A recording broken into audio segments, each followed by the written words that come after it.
thank you for joining us today for Healthy Connections with Baxter Regional Medical Center.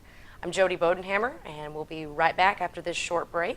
Joining me today are our Community Support House coordinators.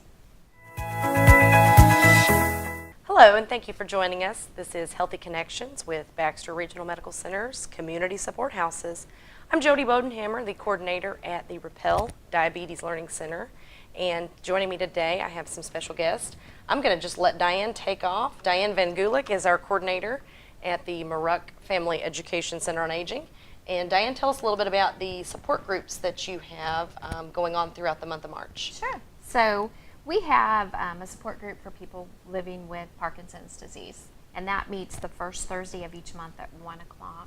Okay. And we have some people from over at the acute rehab that come in. Oh, great. And talk through the concerns that they might have. Right. And they also have the speech therapist that comes over, and just different people from the hospital come over and just help our folks that are dealing with Parkinson's just live better.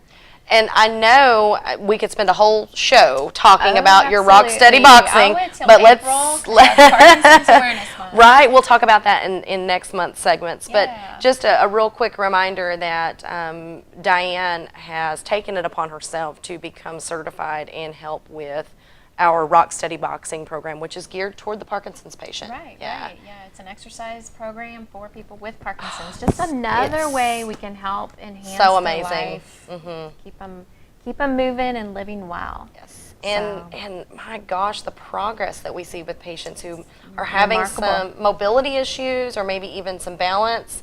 Yeah. Oh, I cannot even. It just gives me chills to talk about the patients that I see over there, and when I was able to come over and help some, how much people were improving week after week after week. So it's a great program. Yeah. How about some of your other support options? Tell us about this purple box you got Sure, here. yes. Okay, so when you walk into the Maruck Center, as you know, there is a library of resources right up front. Whole wall. Right there. Yeah, and hundreds of brochures. And one of our newest resources that we have is the Alzheimer's packet. The purple box, as I call it. Yes, it's awesome. That's right, and in it has a DVD on dealing with different scenarios that a caregiver might go through. Okay. So it's talking a lot about ways to communicate with their loved one that is struggling with Alzheimer's disease. And then there's the coach's playbook in there that was written by Frank Broyles. Yes. He passed away back in the fall of 2017. He himself also had Alzheimer's disease. That's right. But before he did, he had started this foundation, the Broyles Foundation, because he had been a primary caregiver to his own wife who had Alzheimer's disease. Wow. So anyway, he wrote a book, and it's so straightforward. I hear my caregivers all the time say that it's their favorite of all of our resources we have over there. So that's in here, as well as a lot of other brochures from the Alzheimer's Association, and just some good literature in there about taking care of yourself as a caregiver. Nice. So in our Alzheimer's caregiver support group, which any related dementia really. I was going to say any type of problem, that memory or beyond. Memory loss, that's right. So we meet the fourth Thursday of each month at 2 o'clock.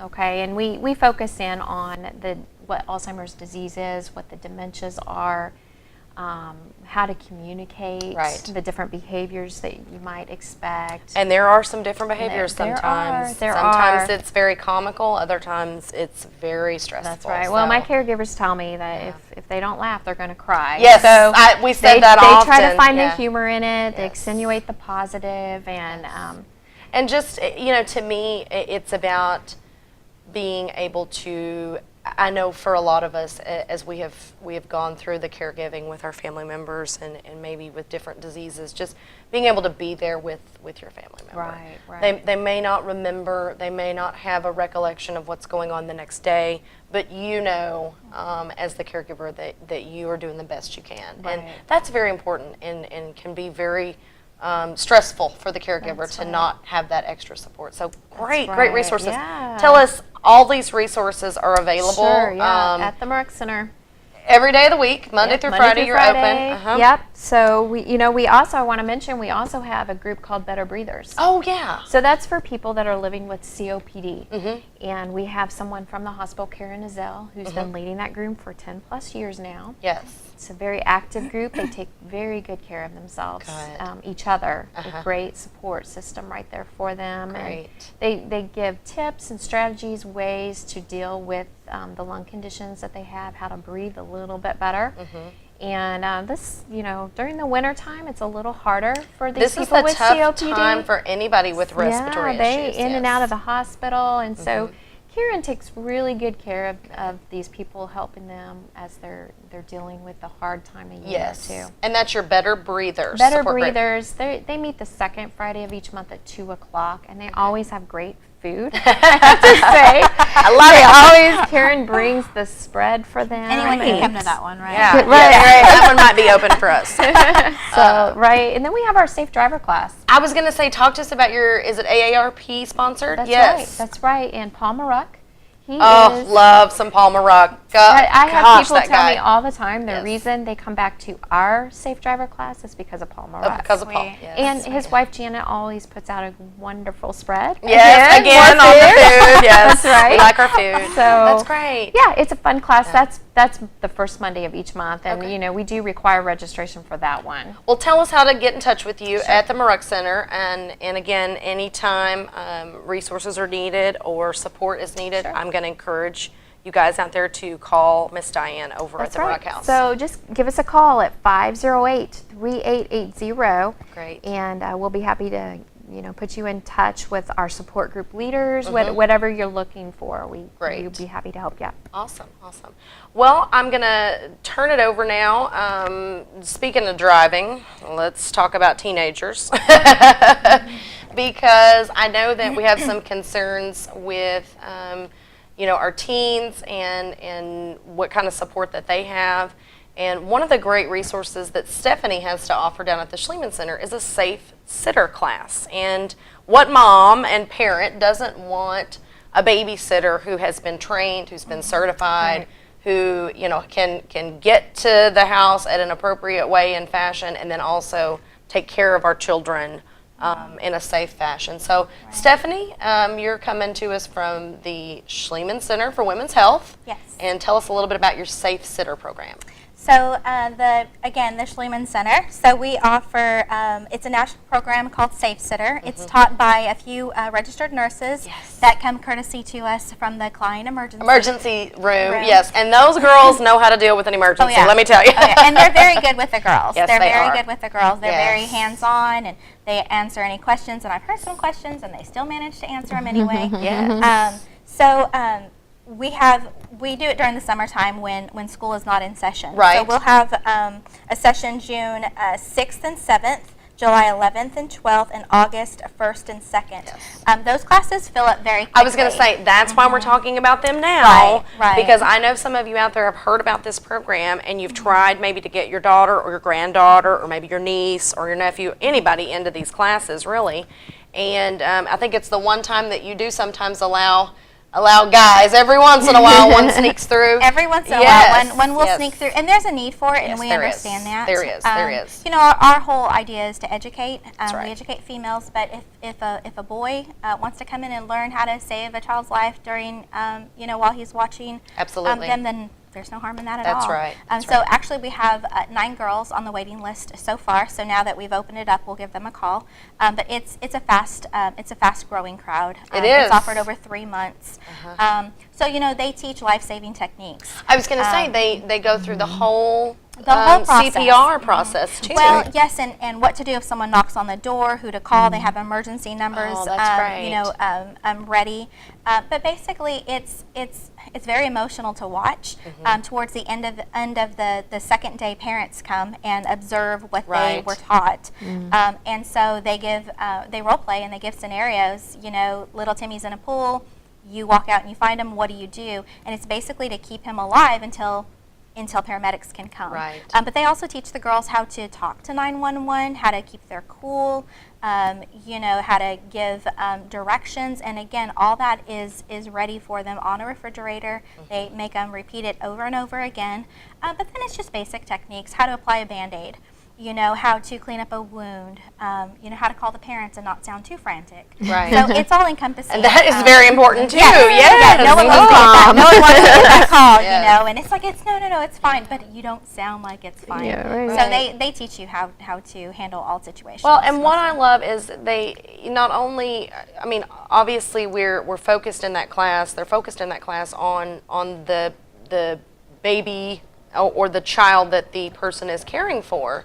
But then at the same time, how do our teens stay safe and how to keep themselves safe in those situations too? So it's a great thing. And we oftentimes just think about, you know, I led into that with just the driving. You know, we think about our teens, and I know I'm scared to death about my teen driving. But there are so many other scenarios that they can get into, and staying with someone's child or babysitting can be a scary situation. So tell us how to get in touch with you if anybody would like more information about the Safe Sitter classes down at the Schliemann Center. So again, you can go to baxterregional.org and go to the calendar of events. I'll have that posted later today, so you can register for either of the 3 sessions, or you can call the Schliemann Center at 508-2345 to register. Great. And spots are filling up fast. Really, truly they are. Yeah. Yes. I know it's just March, but Yes, you know. they are already. All right. Well, thanks so much, ladies. We're going to take a quick break, and we're going to visit with Miss Melissa from the Pites Cancer Support House when we come back. Hi, and welcome back to Healthy Connections. We are the Baxter Regional Medical Center Community Support House coordinators, and we've been visiting with Diane and Stephanie this morning about the different programs and services that are offered. Next, I want to turn it over to Melissa. Melissa is our coordinator at the Pites Cancer Support House, and she has an amazing event coming up that she wants to talk with us about because, again, our spots fill up quickly, so we want to make sure we get this information out as soon as possible. Yes, they do, and anyone in the community is welcome to attend. We have a team going to Race for the Cure. Yes. This year we will be going to Jonesboro, so it's the 2nd year that they've put on this event. Okay. And this event supports our mobile mammo unit, so it's very important Yes. that we go, and we will take a bus down on Friday, the 27th of April. Okay. And we'll go shopping and to lunch, and then we'll go to a pasta party and get up early the next morning and go to the race. Go race. Awesome. Awesome. So it's an overnight stay, and you can join our team and drive down Friday night after work if you want to as well. I was going to say, I know sometimes in the past I've been able to join up with you a little bit later because I do, you know, tend to work all day on Fridays. Yes. So that's a great opportunity as well. And we love the pink wig that Jody has Oh, worn in the pink past. wig, Oh, yes. It's been awesome. Yes. So you can dress up and It's so fun, and you know, I've always been very passionate about breast cancer support and awareness because ladies are so susceptible to that, and self-care and self-checks are so important. And while we have a good time, and we are there to celebrate our survivors and still, you know, champion for a cure for cancers of all types. The breast cancer is so near and dear to us ladies, I think, because at some point in our life we're all thinking, oh my gosh, that could be me. That could be me next. And so I just really, it amazes me every year that I go. It's a fantastic event, but it's also an educational event. Yes. And we learn. There are oftentimes booths and different venues set up there to give us more information. I even participated one year in a spit study, I think. I mean, it's just And all the kinds of men- neat things. The men are going to walk in heels or something. Oh like my gosh, that I too. can't wait. Mean, so it's going to be a fun Yeah, event. And we have over great. 800 survivors, breast cancer survivors in our community. So, Oh, wow. um, Right here in yes, Mountain Home? Oh in my our- goodness. Our community and surrounding counties. Nice. So, you know, we have a reason to celebrate do. and celebrate with them and, you know, just bring awareness. Yeah, and Early detection. we want to give some support back to, like you said, the Komen Foundation, because Right. a lot of you probably don't realize, but our mobile mammography unit was the first in the country to offer the 3D tomosynthesis, which is the most in-depth mammography that a woman can get.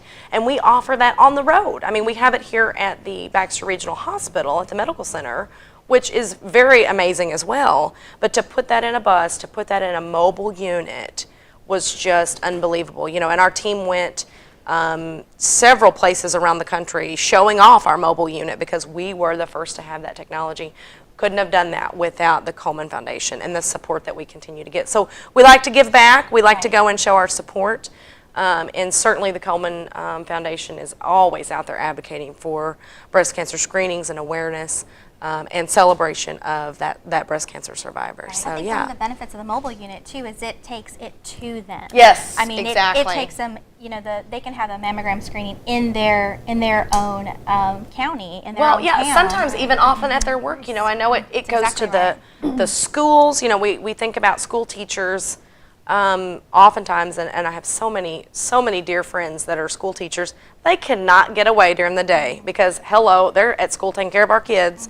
And so that mobile bus rolls right up there to them. Where are some other places that you might see our mobile bus? Churches. That's a great one too. Baxter Lab, they screen over 300 ladies. At Did they the go lab to alone. Ranger? They go to Ranger. Yeah. Bus. All of the big locations, and anywhere you can think of industry, they go to Walmart. Oh, that's a then good one, they go too. out, Yeah. you know, to all the outer line companies That's- or counties as well. Anyone that wants to host the bus can. Yeah. I mean, it's That's a great, thank Yes, you. And yes, Stephanie, we're going to pull her in because Stephanie used to work on the mobile mammo bus, and before she became the coordinator at the Schliemann Center, so it was just a great fit for her to come on board with us. But that's a great opportunity, and I never thought about letting folks know. You know, we oftentimes talk about us going out into the community, but that's also a great opportunity. Call that bus up, get them to your workplace. If you have more than 2 ladies working for you, it's worth it because that is a great resource to have. well, not only And that though. Through the Susan G. Komen Foundation, we're able to give out free mammograms. That's correct. So, you know, all it takes is a phone call and a small screening process, and we can give a woman who has a relationship with a doctor a free mammogram. You know, Great. it doesn't hurt but just a little tiny bit, and then it's over just like that. Right. But what a wonderful way to early detect I've heard breast so many cancer. ladies say that they have gone to our mobile unit throughout the years, and they prefer that because the environment is welcoming. Sure. Much like at the Pites House itself, and the staff and the technicians are so caring and knowledgeable. And not that they're not in other places, but I just hear that repeatedly. Oh, your mobile bus is the best. Your mobile unit is the best. So we want to support that. So tell us again the dates for Race for the Cure. April 27th and 28th. Okay. So you'll want to register as soon as you can. And to do so, how do we do that? Call 508-2273 and come by and fill out a registration form. Okay, so we can come by the Pites Cancer House anytime and register. And we want you on our team, right? Yes, we do. We want you on our team. And I know sometimes, some years, I'm not able to go physically, but I like to join the team because you always have Spirit Runners. a spirit runner and a t-shirt. I love those t-shirts. Yes. Melissa, we oftentimes tease, although Diane, you've had some good t-shirts, and Yeah. Stephanie, you've had some good t-shirts too. We oftentimes tease about how our t-shirts are so popular, and they are because these ladies come up with great designs, great ideas. You know, you did recently your Alzheimer's. Alzheimer's back in November. Yeah, and so just great ideas and great support. And I love that not only can we join up and go, but we can, like you said, be a spirit runner if need be too. So that's great. Again, let's talk about our contact information real quick. And for those of you that don't or aren't familiar with our houses, we are the community support houses at Baxter Regional. My name is Jody Bodenhammer. I didn't introduce myself earlier. I guess I should. I am the coordinator and the diabetes nurse for the hospital. I work over at the Rappel Diabetes Learning Center. And my phone number is 508-1765. Call me, come by. We're open all of our houses Monday through Friday from 9 to 4 every day. And certainly if you have any needs, one thing that I haven't mentioned in a while is the fact that our house at the Rappel House offers the free glucometers, which are the diabetes testing kits. So if you know of someone that needs a meter or would need to be testing their blood sugar and maybe they haven't gotten a chance to get one of those yet, tell them to come on by. Either myself or some of the staff there, the volunteers, can help get them set up with a free glucometer, show them how to use it, how to check their blood sugar, which is a great resource. And then also the other ladies, the support groups, the classes, the outings, you name it, we've got it going on, and just let us know how and when we can be of help to you or to maybe a friend or a family member that you may be caring for. Diane, what's your number? Sure. 508-3880. Stephanie? Stephanie at the Schliemann Center. It's 508-2345. Great. And Melissa, one more time. 508-CARE 2273. Great, excellent. And thank you so much for joining us. We'll see you next time.